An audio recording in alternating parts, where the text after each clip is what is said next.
भगवान के पहला पुत्र हुआ कौन? प्रद्युम्न। ये प्रद्युम्न जी को एक राक्षस आया और आंगन से उठाकर लेकर उड़ गया आसमान में।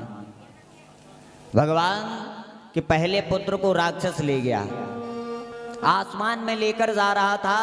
उड़ते उड़ते वो पुत्र नीचे गिरा के जल में, समुद्र में, और समुद्र में एक मछली मुंह को खोलकर आगे ऊपर जल पी रही थी, और उसी में ये प्रद्युम्न जी मछली के अंदर चले गए।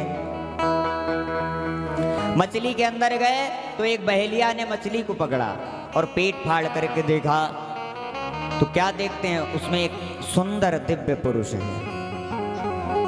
सुखदेव जी पूछते हैं कि ये कौन है, प्रद्युम्न जी कौन है?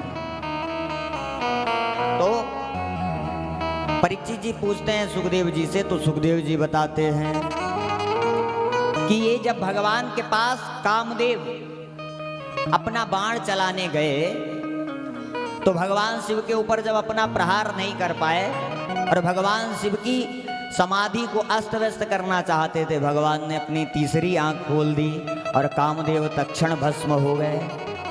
भस्म हो गए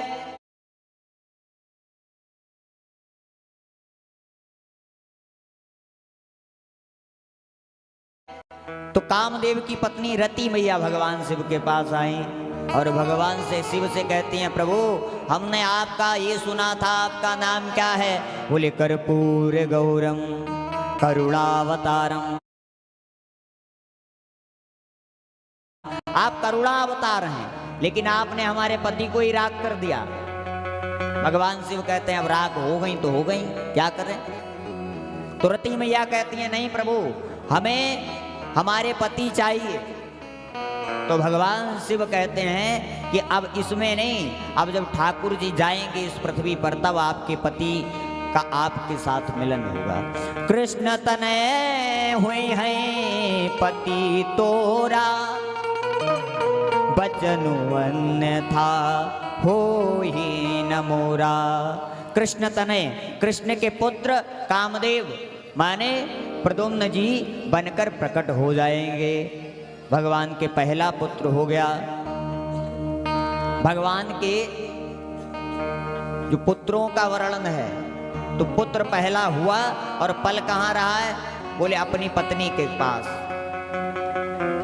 जो मलेक्ष माने वो जो मलेक्ष था उसके पास जो मछली थी वो कौन? बोले साक्षात रति मैया ने जन्म लिया था। रति के पास प्रद्युम्न जी का पालन पोषण हो रहा है। एक राजा हुआ